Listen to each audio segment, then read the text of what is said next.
ಹಾಳಾಗೋದು ಉದ್ಧಾರ ಆಗೋದು ಎಲ್ಲ ಈ ಒಂದು ಹದಿಹರೆಯದಲ್ಲೇ.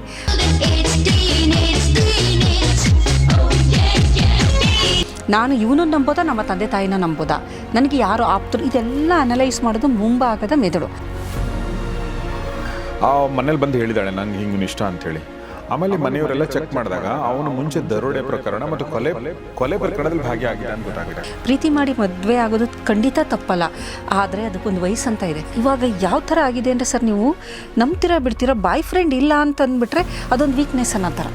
ಸುಮಾರು ಜನ ನಾನು ಜೆನ್ಸಿಗಳನ್ನ ಕೇಳಿದ್ದೀನಿ, ಕಂಪಲ್ಸರಿ ಒಬ್ಬ ಬಾಯ್ ಫ್ರೆಂಡ್ ಬೇಕು, ಇಲ್ಲದೆ ಹೋದರೆ ನಿನಗೆ ಬಾಯ್ ಫ್ರೆಂಡ್ ಇಲ್ಲ ಅಂದರೆ ನೀನು ಚೆನ್ನಾಗಿಲ್ಲ, ಅದಕ್ಕೆ ನಿಮ್ಗೆ ಬಾಯ್ ಫ್ರೆಂಡ್ ಇಲ್ಲ. ಎಷ್ಟು ಮಿಸ್ಅಂಡರ್ಸ್ಟ್ಯಾಂಡಿಂಗ್. ಅವಳು ಯಾವುದಕ್ಕೋ ನಗ್ತಾ ಇರ್ತಾಳೆ, ರಸ್ತೆಯಲ್ಲಿ ಏನೋ ನಕ್ಕೊಂಡು ಹೋಗ್ತಾ ಇರ್ತಾಳೆ, ಇವನು ನನ್ನ ನೋಡೇ ನಗ್ತಾ ಇದ್ದಾಳೆ, ಅದ್ರ ಜೊತೆ ಅವ್ನ ಫ್ರೆಂಡ್ಸ್ ಅಂದಿರ್ತಾರೆ ನಿನ್ನ ನೋಡಿ ನಕ್ಕಿರೋದಪ್ಪ, ನೀನು ಲವ್ ಮಾಡ್ತಾಳೆ ಅಂತಾನೆ ಹೇಳ್ಬಿಡು. ಹೌದು, ನೀನು ಲವ್ ಮಾಡ್ತಿದ್ದಾಳೆ, ತುಂಬ ಕಷ್ಟ, ತಲೆ ಕೆಡಿಸ್ಕೋಬೇಡ, ನಾನು ಒಂದು ಮಾಡ್ತೀನಿ, ನೋಡು ಹೋಗು ಮಾತಾಡ್ಸು. ನೀವು ಜೊತೆಲಿರೋಕ್ಕೆ ಸಾಧ್ಯನಾ ಅಂದರೆ ಲವ್ ಮಾಡಿದಾರೆ ನೀವು, ಡಿಗ್ರಿನಲ್ಲೋ ಏನೋ ಪರಿಚಯ ಆಗಿದೆ, 10 ವರ್ಷ ಕಾಯಿರಿ.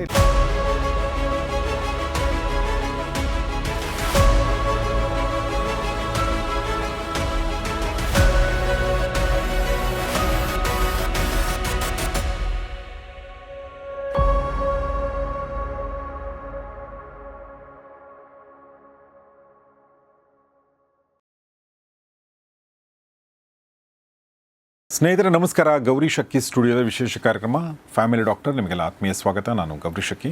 ನಮ್ಮೊಂದಿಗಿದ್ದಾರೆ ಪ್ರೊಫೆಸರ್ ಮಾಲಿನಿ ಸುತ್ತೂರ್ ಅವರು.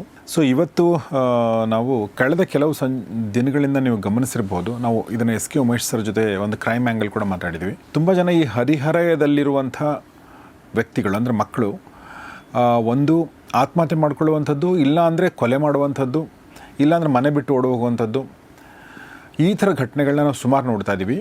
ಹೈಸ್ಕೂಲ್ ಹುಡುಗರಿಂದ ಶುರುವಾಗಿ PUC ಡಿಗ್ರಿ ಮುಗಿಸಿರುವಂಥ, ಬ್ಯಾಚುಲರ್ ಡಿಗ್ರಿ ಮುಗಿಸಿರುವಂಥ ಹುಡುಗರು ಮಕ್ಕಳು ಕೂಡ ಇದಕ್ಕೆ ಈ ಒಂದು ಫೆನಾಮಿನ, ಈ ಒಂದು ಪ್ರೊಸೆಸ್ಸಲ್ಲಿ ಸಿಲುಕೊಂಡಿರೋದನ್ನು ನಾವು ನೋಡ್ತೀವಿ. ಅಂದರೆ ಪ್ರೀತಿ ಮಾಡೋದು ತಪ್ಪು ಅಂತ ನಾವು ಹೇಳ್ತಾ ಇಲ್ಲ, ಅಥವಾ ಸ್ನೇಹಿತರಾಗಿರೋದು ಕೂಡ ತಪ್ಪು ಅಂತಲ್ಲ. ಆದರೆ ಇದು ಎಲ್ಲೋ ಒಂದು ಕಡೆ ನಮ್ಮ ಸಮಾಜದ ಮೇಲೆ ಅಥವಾ ನಮ್ಮ ಮಕ್ಕಳ ಮೇಲೆ ಏನೋ ಒಂದು ದುಷ್ಪರಿಣಾಮ ಬೀರ್ತಾ ಇದೆಯಾ ಅಂತ ಅನಿಸುತ್ತೆ. ಇದಕ್ಕೆ ಒಬ್ಬ ವಿಜ್ಞಾನಿಯಾಗಿ ನೀವು ಒಬ್ಬ ಲೈಫ್ ಸೈನ್ಸ್ ಕೂಡ ಗೊತ್ತಿದೆ ನಮಗೆ, ಮತ್ತು ಸಮಾಜ ವಿಜ್ಞಾನ ಕೂಡ ಗೊತ್ತಿರೋದ್ರಿಂದ ಇದು ಅಂದರೆ ಈ ಪ್ರಶ್ನೆ ಯಾಕೆ ಮುಖ್ಯ ಅಂದರೆ, ಈಗ ಹೈಸ್ಕೂಲ್ ತನಕ ತುಂಬ ಚೆನ್ನಾಗಿ ಒಳ್ಳೆ ಓದ್ತಿರ್ತಾರೆ ಮಕ್ಕಳು, ಹೌದು. ಆಮೇಲೆ PUC ಬ್ಯಾಚುಲರ್ ಡಿಗ್ರಿ ಈ ಥರ ಬರ್ತಿದ್ದಂಗೆ ಒಂದು ಸ್ವಲ್ಪ ದಾರಿ ಬಿಡ್ತಾ ಇದ್ದಾರಾ, ಒಂದು ಸ್ವಲ್ಪ ಫ್ರೆಂಡ್ ಸರ್ಕಲ್ ಬೇರೆ ಆಗ್ತಾ ಇದೆಯಾ, ಸ್ವಲ್ಪ ಸುಳ್ಳು ಹೇಳೋಕ್ಕೆ ಶುರು ಮಾಡಿದಾರಾ, ಈ ಥರದ್ದೆಲ್ಲ ಸಂಶಯ ಪೇರೆಂಟ್ಸ್ಗೆ ಬರುತ್ತೆ. ಹೆಣ್ಮಕ್ಳು ತಂದೆ ತಾಯಿಗಳಿಗೆ ಇನ್ನೂ ಜಾಸ್ತಿ ಟೆನ್ಷನ್ ಆಗುತ್ತೆ. ಇಬ್ರಿಗೂ ಟೆನ್ಷನ್ ಆವಾಗ ನನ್ನ ಪ್ರಕಾರ, ಬಟ್ ಹೆಣ್ಮಕ್ಳು ತಂದೆ ತಾಯಿಗಳು ಜಾಸ್ತಿ ಟೆನ್ಷನ್ ಮಾಡ್ಕೋತಾರೆ. ಸೊ ಏನು ಇದ್ರ ಹಿಂದೆ ಏನು ಕಾರಣಗಳಿರ್ಬೋದು ಅನ್ಸುತ್ತೆ ಮೇಡಮ್? ಸರ್, ಸಾಮಾನ್ಯವಾಗಿ ನೀವು ಹೇಳಿದಾಗೆ ಒಂದು ಹದಿಹರೆಯ ಅಂತ ಏನು ಏಜ್, ಅದು 10 ರಿಂದ 19 ವರ್ಷ, 20 ವರ್ಷನೂ ಹದಿಹರೆಯ ಅಂತಲೇ ನಾವು ಹೇಳ್ಬೋದು. ಅವರು ಮಕ್ಕಳು ಅಲ್ಲ, ದೊಡ್ಡವರಿಗೆ ಒಂದು ಮೆಚ್ಯೂರಿಟಿ ಅನ್ನೋದು ಅವ್ರಿಗೆ ಇರೋದಿಲ್ಲ. ಅಂತಹ ಒಂದು ಕ್ರೂಷಿಯಲ್ ಸ್ಟೇಜ್ ಅಂತಲೇ ಅನ್ಬೋದು. ಪ್ರತಿಯೊಬ್ಬ ವ್ಯಕ್ತಿಯ ಜೀವನದಲ್ಲಿ ತುಂಬ ಒಂದು ಟರ್ನಿಂಗ್ ಪಾಯಿಂಟ್ ಅಥವಾ ಕ್ರೂಷಿಯಲ್ ಸ್ಟೇಜ್, ಹಾಳಾಗೋದು ಉದ್ಧಾರ ಆಗೋದು ಎಲ್ಲ ಈ ಒಂದು ಹದಿಹರೆಯದಲ್ಲೇ. ಒಳ್ಳೆಯ ವಿದ್ಯಾರ್ಥಿಗಳು ಒಳ್ಳೆಯ ಡಿಸಿಷನ್ ತಗೊಂಡಿದ್ದಾಯಿತು ಅಂದರೆ ಅದೇ ಥರ ಒಳ್ಳೆ ದಾರಿಯಲ್ಲಿ ಹೋಗ್ತಾರೆ. ಅವರು ಏನಾದ್ರು ಒಂಚೂರು ಹೆಚ್ಚು ಕಮ್ಮಿ ಆಯಿತು ಅಂದರೆ ಅವರು ಅಡ್ಡದಾರಿಗೆ ಹಿಡಿಬಹುದು, ಅದರಿಂದ ವಾಪಸ್ ಬರೋದು ಬಹಳ ಕಷ್ಟ ಇದೆ. ಹದಿಹರೆಯನೇ ಆ ಥರದ ಒಂದು ಹಂತ, ಅದು 10 ರಿಂದ 19 ವರ್ಷಗಳವರೆಗೆ. ಈ ಸಂದರ್ಭದಲ್ಲಿ ಅಥವಾ 20 ಆಗ್ಬೋದು, 21 ಆಗಬಹುದು, ಕೆಲವರು ಮ್ಯಾಚುರಿಟಿಗೆ ಸ್ವಲ್ಪ ಅದಕ್ಕೆ ತಕ್ಕಂಗೆ ವಾತಾವರಣ ಆಗ್ಬೋದು. ಈಗ ನೋಡಿ, ತುಂಬ ಸಾಹಿತ್ಯದಲ್ಲಿ ಓದಿ ಅದಕ್ಕೆ ದೇಶ ಸುತ್ತು ಕೋಶ ಓದು ಅಂತಾರಲ್ಲ, ಎಕ್ಸ್ಪೋಜರ್ ಜಾಸ್ತಿ ಇದ್ದವ್ರಿಗೆ ಮೆಚುರಿಟಿ ಜಾಸ್ತಿ ಇರುತ್ತೆ. ಒಂದೇ ಕಡೆ ಮನೆ ಒಳಗೇನೆ ಒಂಥರ ಬಾಳೆಹಣ್ಣಿನ ಗುಡಾಣದಲ್ಲಿ ಬೆಳೆದಿರೋ ಅಂತಂದ್ರು ಇರ್ತಾರೆ ಮಕ್ಕಳುಗಳು. ಬಾಳೆಹಣ್ಣಿನ ಗುಡಾಣ ಅಂದರೆ ತುಂಬ ನಿಮ್ಮನ್ನ ಡೆಲಿಕೇಟಾಗಿ ಸಾಕಿರೋದು ನಾನು ಅಂಥವ್ರನ್ನೂ ನೋಡಿದ್ದೀನಿ. ಅಲ್ಲಿ ನಮ್ಮ ಸ್ಟೂಡೆಂಟ್ಸಲ್ಲಿ ಕೆಲವರು ಅಷ್ಟು ವರ್ಷದಲ್ಲಿ ಒಂದೇ ಕಡೆ ಆ ಮಗಳನ್ನ ಇಟ್ಕೊಂಡು ಸಾಕಿರೋ ಅಂಥವ್ರು, ಏನೂ ಗೊತ್ತಿಲ್ಲದೆ ಇರೋದು ಅಲ್ಲಿ ಮಾಸ್ಟರ್ ಡಿಗ್ರಿಗೆ ಬರ್ತಾರಲ್ಲ, ನಮ್ಗೆ ನೋಡಿ ಆಶ್ಚರ್ಯ ಆಗ್ತಿರುತ್ತೆ, ಹೆಂಗೆ ಬೆಳೆಸಿದಾರಪ್ಪ ಇವ್ರನ್ನ ಅಂತೇಳಿ. ಅವಕ್ಕೆ ಏನೂ ಗೊತ್ತಿರಲ್ಲ, ಅವಳೆ ಮುದ್ದಾಗಿ ಸಣ್ಣ ಮಕ್ಕಳುಗಳ ಆಡ್ದಂಗೆ ದೊಡ್ಡವರು 22 ವರ್ಷದವ್ರು ಆಡ್ತಾ ಇರ್ತಾರೆ, ಏನೂ ಗೊತ್ತಾಗೋದಿಲ್ಲ. ಹೆಣ್ಮಕ್ಳು ಅಯ್ಯೋ ಮೆಚ್ಯೂರಿಟಿ ಇರೋದಿಲ್ಲ, ಒಂದು ಚೂರು ಚುರುಕು ಅವು ಪ್ಯಾನಿಕ್ ಆಗಿಬಿಡ್ತವೆ, ಅವಕ್ಕೆ ಏನು ಮಾಡಬೇಕು ಅಂತಲೇ ಗೊತ್ತಾಗೋದಿಲ್ಲ, ಅಂಥ ಪರಿಸ್ಥಿತಿ ಇರೋವಂಥದ್ದು. ಹಾಗಾಗಿ ಈ ಒಂದು ಸ್ಥಿತಿ ಏನಿದೆ ಅದು ಎಲ್ಲದರ ಮೇಲೂ ಡಿಪೆಂಡ್ ಆಗಿರುತ್ತೆ. ಆ ಮನೆ ವಾತಾವರಣ ಆಗ್ಬೋದು, ಅವರ ಒಂದು ಎಕ್ಸ್ಪೋಜರ್ ಆಗಿರ್ಬೋದು. ಕೆಲವರು 25 ವರ್ಷ, ಒಂದು 19-20ಕ್ಕೆ ಒಂದು ಪಕ್ವತೆ ಬಂದುಬಿಡುತ್ತೆ. ಕೆಲವ್ರಿಗೆ 25 ವರ್ಷ ಆಗಬೇಕು, ಅಲ್ಲಿವರೆಗೂ ಅದು ಡ್ರ್ಯಾಗ್ ಆಗ್ತಾ ಇರುತ್ತೆ. ಏನಕ್ಕೆ ಅಂತಂದರೆ ಮುಖ್ಯವಾಗಿ ಅವರ ಮುಂಭಾಗದ ಮೆದುಳು, ಎಲ್ಲ ವಿಡಿಯೋದಲ್ಲಿ ಹೇಳಿದ್ದೀನಿ, ಮುಂಭಾಗದ ಮೆದುಳು ಒಂದು ಅದ್ಭುತವಾದದ್ದು. ಪಕ್ವತೆಯ ಮೆದುಳು, ಅರಿವಿನ ಮೆದುಳು, ಜ್ಞಾನದ ಮೆದುಳು. ಅದು ಸಂಪೂರ್ಣವಾಗಿ ಬೆಳವಣಿಗೆ ಆಗಬೇಕು ಅಂದರೆ 24-25 ವರ್ಷ ಆಗಬೇಕು. ಅಲ್ಲಿಯವರೆಗೂ ಬೆಳವಣಿಗೆ ಆಗ್ತಾ ಇರುತ್ತೆ. ಆ ಮೆದುಳಿನ ಕೆಲಸ ಏನು ಅಂದರೆ ಡಿಸಿಷನ್ ಮೇಕಿಂಗ್. ಏನು ಡಿಸೈಡ್ ಮಾಡಬೇಕು, ನನ್ನ ಜೀವನಕ್ಕೆ ಯಾವುದು ಬಹಳ ಮುಖ್ಯವಾದದ್ದು ಅನ್ನೋದನ್ನು ನಿರ್ಧಾರ ಮಾಡುವಂಥದ್ದು, ಅಪಾಯಗಳನ್ನು ಗುರುತಿಸುವಂಥದ್ದು, ಜೀವನದ ಮುಂದಿನ ಹೆಜ್ಜೆಯನ್ನು ಹೇಳುವಂತಹದ್ದು, ಅಪಾಯದ ಮುನ್ಸೂಚನೆಯನ್ನು ಕೊಡುವಂತಹದ್ದು. ಆಮೇಲೆ ಅದೇ ಡಿಸಿಷನ್ ಮೇಕಿಂಗ್, ಅನಾಲೈಸ್ ಮಾಡೋದು. ಈ ವ್ಯಕ್ತಿ ಕೆಟ್ಟವನೋ ಒಳ್ಳೆಯವನೋ, ನಾನು ಇವನು ನಂಬೋದಾ ನಮ್ಮ ತಂದೆ ತಾಯಿನ ನಂಬೋದಾ, ನನಗೆ ಯಾರು ಆಪ್ತರು, ಇದೆಲ್ಲ ಅನಲೈಸ್ ಮಾಡೋದು ಮುಂಭಾಗದ ಮೆದುಳು. ಈ ಒಂದು ವಯಸ್ಸಿನಲ್ಲಿ ಮುಂಭಾಗದ ಮೆದುಳು ಬೆಳೆತಿರೋದಿಲ್ಲ. ಸೊ ಹಿಂಭಾಗದ ಮೆದುಳು ಆ್ಯಕ್ಟಿವ್ ಆಗಿರುತ್ತೆ. ಅದು ಆ್ಯನಿಮಲ್ ಬ್ರೈನು, ಅಥವಾ ಅದನ್ನು ನಾವು ಲಿಂಬಿಕ್ ಸಿಸ್ಟಮ್ ಅಂತೀವಿ, ಅಮೆಗ್ಡಲಾ ಭಾಗ. ಅದೆಲ್ಲ ಪ್ರೀತಿ, ಆಕರ್ಷಣೆ, ಬಯಕೆಗಳು, ಕರುಣೆ, ಪ್ರೀತಿ, ದಯೆ, ಆಮೇಲೆ ಒಂದು ಲೈಂಗಿಕ ಆಸಕ್ತಿನೂ ಇರುತ್ತೆ ಅದರಲ್ಲಿ. ಎಲ್ಲ ಸೆಕ್ಷುವಲ್ ಅರ್ಜ್ ಆಗ್ಬೋದು, ಹಂಗ್ರಿ, ಥರ್ಸ್ಟಿ, ಎಲ್ಲ ಭಾವನೆಗಳ ಒಟ್ಟಾರೆ ಇದು. ಇತ್ತೀಚೆಗೆ ನೀವು ಹೇಳಿದ್ರಿ ಉಮೇಶ್ ಸರ್ ಜೊತೆ ಮಾತಾಡ್ಬೇಕಾರೆ, ನಾನು ಸುಮಾರು ಹಾಗೆ ನೋಡಿದಾಗ ಬೆಂಗಳೂರು ನಗರದಲ್ಲಿ ಒಂದು ಪ್ರೇಮಿ, ಆ ಹುಡುಗಿ ತಾಯಿ ತಂಗಿಯನ್ನು ಸಾಯಿಸಿದ್ದಾರೆ ಅಂದರೆ ನೀವು ಇಮ್ಯಾಜಿನ್ ಮಾಡಿ. ಅಂದರೆ ಒಂದು ಅಪಾಯದ ನಿರ್ಧಾರಗಳನ್ನು ಕೈಗೊಳ್ಳೋದು, ಅಪಾಯದ ನಿರ್ಧಾರಗಳು ಇಲ್ಲ. ಒಂಟಿಯಾಗಿ ಮೊನ್ನೆ ಒಂದು ಇದರಲ್ಲಿ ನ್ಯೂಸಲ್ಲಿ ಒಂದೇ ಹುಡುಗಿ, ಅವಳದು ಬಾಯ್ ಫ್ರೆಂಡ್ ರೂಮ್ಗೆ ಬರ್ತ್ಡೇ ಪಾರ್ಟಿಗೆ ಹೋಗಿದ್ದಾಳೆ, ಅವಳ ಮೇಲೆ ಅವನ ಫ್ರೆಂಡ್ಸ್ ಅತ್ಯಾಚಾರ ಮಾಡಿದ್ದಾರೆ. ಇದು ಮುಂಭಾಗದ ಮೆದುಳು ಆ್ಯಕ್ಟಿವ್ ಆಗಿದ್ದಾಗ ಹೋಗೋಕ್ಕೆ ಸಾಧ್ಯನಾ? ಎಲ್ಲೇ ಹೋಗಬೇಕು ಅಂತಂದರೂ ನಾನು ಒಬ್ಬಳೇ ಹೋಗ್ತಾ ಇದ್ದೀನಿ, ಏನಾಗಬಹುದು ತೊಂದರೆ. ಇವನು ಅಷ್ಟೊಂದು ನಂಬಿಕೆಗೆ ಅರ್ಹ, ಆಯ್ತಪ್ಪ ನಂಬಿಕೆಗೆ ಅರ್ಹ. ಅವನ ಫ್ರೆಂಡ್ಸ್ ಅವರು ಕುಡಿಯೋದ್ರಲ್ಲಿ, ತಿನ್ನೋದ್ರಲ್ಲಿ ಇವಾಗ ಮೊದಲು ಥರ ಇಲ್ಲ. ಯಾವುದ್ರಲ್ಲಿ ಏನು ಬೇಕಾದರೂ ಮತ್ತು ಬರುವ ಔಷಧಿನ ಕೊಟ್ಟು ಏನು ಬೇಕಾದ್ರೂ ಮಾಡ್ಬೋದು. ಎಲೆಕ್ಟ್ರಾನಿಕ್ ಗ್ಯಾಜೆಟ್ಸ್ಗಳಿರುತ್ತೆ, ಏನು ಬೇಕಾದರೂ ರೆಕಾರ್ಡ್ ಮಾಡ್ಬೋದು, ಏನು ಬೇಕಾದರೂ ಸೋಷಿಯಲ್ ಮೀಡಿಯಾಕ್ಕೆ ಅಪ್ಲೋಡ್ ಮಾಡಿ ಇಡೀ ಜೀವನವೇ ನಾಶ ಮಾಡುವಂಥ ಅಂಥ ಟೆಕ್ನಾಲಜಿ ಯುಗದಲ್ಲಿ ನಾವಿದ್ದಾಗ ನಾನು ಹೋಗಬೇಕಾ ಅಲ್ಲಿಗೆ ಬೇಡವಾ, ಅದು ಡಿಸೈಡ್ ಮಾಡೋದು ಯಾವುದು ಅಂದರೆ ಮುಂಭಾಗದ ಮೆದುಳು. ಆದರೆ ಇಲ್ಲಿ ಮುಂಭಾಗದ ಕೆಲಸ ಮಾಡ್ತಾ ಇಲ್ಲ, ಹಿಂಭಾಗದು. ಅವನು ಕರೆದ ಪ್ರೀತಿ, ಆಕರ್ಷಣೆ, ಆಸಕ್ತಿ, ಚೆನ್ನಾಗಿದೆ, ಹೊಸತನ, ಕುತೂಹಲ, ಹೊಸತನ, ಇದು ತುಂಬ ಚೆನ್ನಾಗಿದೆ. ಏಕೆಂದರೆ ಡೋಪಮೈನ್ ರಿಲೀಸ್ ಆಗ್ತಾ ಇರುತ್ತೆ, ರಿಸ್ಕ್ ಟೇಕಿಂಗು, ಇವೆಲ್ಲ ಸೇರ್ಕೊಂಡು ಏನಾಗುತ್ತೆ ಅಪಾಯದ ನಿರ್ಧಾರಗಳು, ಹಠಾಟ್ ಒಂಥರ ವರ್ತನೆಗಳು, ಸಡನ್ ಡಿಸಿಷನ್ನು, ಯೋಚನೆ ಮಾಡೋವಂಥ ಇದೇ ಇಲ್ಲ. ನನಗೆ ಅವನ ಇಷ್ಟ, ನಾನು ಅವನ್ನ ಪ್ರೀತಿ ಮಾಡ್ತಿದ್ದೀನಿ, ಅವನ್ನ ಮದುವೆ ಆಗ್ತೀನಿ, ಅಷ್ಟೇ. ತಂದೆ ತಾಯಿ ಹೇಳ್ತಾ ಇರ್ತಾರೆ, ನೋಡು ಅವನೇ ಅವನ ಕಾಲ ಮೇಲೆ ನಿಂತಿಲ್ಲ, ಅವನಿಗೆ ತಿನ್ನೋಕ್ಕಿಲ್ಲ, ಹೀಗೇ ಅವನಿಗೆ ತಿನ್ನೋಕ್ಕಿಲ್ಲ, ನೀನು ನೋಡಿದ್ರೆ ಇಂಜಿನಿಯರಿಂಗ್ ಓದ್ತಿದ್ಯಾ, ಅವ್ನು ನೋಡಿದ್ರೆ ಆಟೋ ಓಡಿಸ್ತಾ ಇದ್ದಾನೆ. ಈ ಥರದ್ದು ಬೇಕಾದಷ್ಟು ನಡೆದಿದೆ. ಒಂದು ಹೇಳಿದಾಗ ನಂಗೆ ಒಂದು ನೆನಪು ಬಂತು, ಎಂಥ ಒಂದು ದುರಂತ ಆಗಿದೆ ಒಂದು ಹುಡುಗಿ ಘಟನೆ ಲೈಫಲ್ಲಿ. ಅಂದರೆ ಆ ಹುಡುಗಿ ಇದೇ ಥರದೊಂದು ಹುಡುಗನ ಲವ್ ಮಾಡಿದ್ದಾಳೆ. ಆ ಮನೇಲಿ ಬಂದು ಹೇಳಿದ್ದಾಳೆ ನಂಗೆ ಹಿಂಗೆ ಇಷ್ಟ ಅಂಥೇಳಿ. ಆಮೇಲೆ ಮನೆಯವರೆಲ್ಲ ಚೆಕ್ ಮಾಡಿದಾಗ ಅವನು ಮುಂಚೆ ದರೋಡೆ ಪ್ರಕರಣ ಮತ್ತು ಕೊಲೆ ಪ್ರಕರಣದಲ್ಲಿ ಭಾಗಿಯಾಗಿದ್ದ ಅಂತ ಗೊತ್ತಾಗಿದೆ. ಇದಾದ್ಮೇಲೆ ಅವಳು ಅವನನ್ನು ದೂರ ಮಾಡೋಕ್ಕೆ ಟ್ರೈ ಮಾಡಿದ್ದಾಳೆ. ಅವನು ಬಿಡಲಿಲ್ಲ. ಅವನು ಏನು ಮಾಡ್ದ ಅಂದರೆ ಇವಳನ್ನ ಕೊಲೆ ಮಾಡ್ದ. ಅಷ್ಟೇ ದುರಂತಗಳು, ಎಂಥ ದುರಂತ ನೋಡಿ. ಅದಕ್ಕೇನೆ ಮಕ್ಕಳಿಗೆ ಬುದ್ಧಿ ಇರೋದಿಲ್ಲ. ತಂದೆ ತಾಯಿಗಳು ಈ ಒಂದು ಯಾವುದು ಏಜ್ ಇದೆಯಲ್ಲ ಕಾಪಾಡಬೇಕಾಗುತ್ತೆ. ನಾವೇನಾದರೂ ನನಗೆ ಕೆಲಸದ ಒತ್ತಡ ಇದೆ, ನನ್ನ ಕೈಲಾಗಲ್ಲ, ನಾನು ಬ್ಯುಸಿ ಅಂತಂದರೆ ಮಕ್ಕಳಿಗೆ ಮುಂಭಾಗದ ಮೆದುಳು ಬೆಳೆದಿಲ್ಲ. ಹಾಗಾಗಿ ಹಠಾತ್ತಾಗಿ ಒಂದು ನಿರ್ಧಾರ ಕೈಗೊಳ್ಳೋದು, ಮನೆ ಬಿಟ್ಟು ಹೊಟ್ಟೋಗ್ಬಿಡೋದು.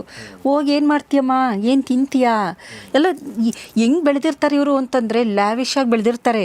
ಪಾಕೆಟ್ ಮನಿ ಏನು ಸುತ್ತದೇನೋ, ಅಲ್ಲಿ ಹೋಗಿ ನಿಜವಾಗ್ಲೂ ಅದೊಂದು ಸ್ವಲ್ಪ ನಮಗೆ ಅರಿವಿರಬೇಕು, ವಾಸ್ತವಿಕತೆ ಅನ್ನೋದು ಏನಿರುತ್ತೆ. ಆದರೆ ಪ್ರೀತಿ ಮಾಡಿ ಮದುವೆ ಆಗೋದು ಖಂಡಿತ ತಪ್ಪಲ್ಲ, ಆದರೆ ಅದಕ್ಕೊಂದು ವಯಸ್ಸಂತ ಇದೆ. 26-27 ವರ್ಷ ತಮ್ಮ ಕಾಲ ಮೇಲೆ ತಾವು ನಿಂತು ತಾವು ದುಡಿಬೇಕಾದ್ರೆ ಮನೆಯಲ್ಲಿ ಹೇಳಿ ಮನೆಯವರು ನೋಡ್ತಾರೆ, ಹುಡುಗ ಯೋಗ್ಯ ಅಂತಂದಾಗ ಎಲ್ಲ ಸೇರಿ ಮಾಡಿ ಸಂಭ್ರಮ ಮಾಡ್ತಾರದು. ಅದು ತುಂಬ ಚೆನ್ನಾಗಿರುತ್ತೆ. ಲೈಫ್ ಟೈಮ್ ಅವರು ಚೆನ್ನಾಗಿರ್ತಾರೆ. ಪ್ರೀತಿ ಮಾಡಿ ಮದುವೆ ಆಗೋದು ನಿಜವಾಗ್ಲೂ ಒಳ್ಳೆಯದು, ಆದರೆ ಅದಕ್ಕೊಂದು ವಯಸ್ಸಿದೆ, ಅದಕ್ಕೊಂದು ಸಮಯ ಅಂತ ಇದೆ. ಆರ್ಥಿಕವಾಗಿ ಇಬ್ಬರೂ ಸಬಲರಾಗಿ, ಅಂದರೆ ನಿಮ್ಮ ಹತ್ರ ದುಡ್ಡಿಲ್ಲದವರು ಪರವಾಗಿಲ್ಲ, ನಾನು ಬದುಕ್ತೀನಿ ಅನ್ನುವಷ್ಟು ವಿದ್ಯೆ, ಅಷ್ಟು ಕಲೆ ಒಂದು ಸ್ಕಿಲ್ಸ್ಗಳು ಇದ್ದರೆ ಸಾಕು.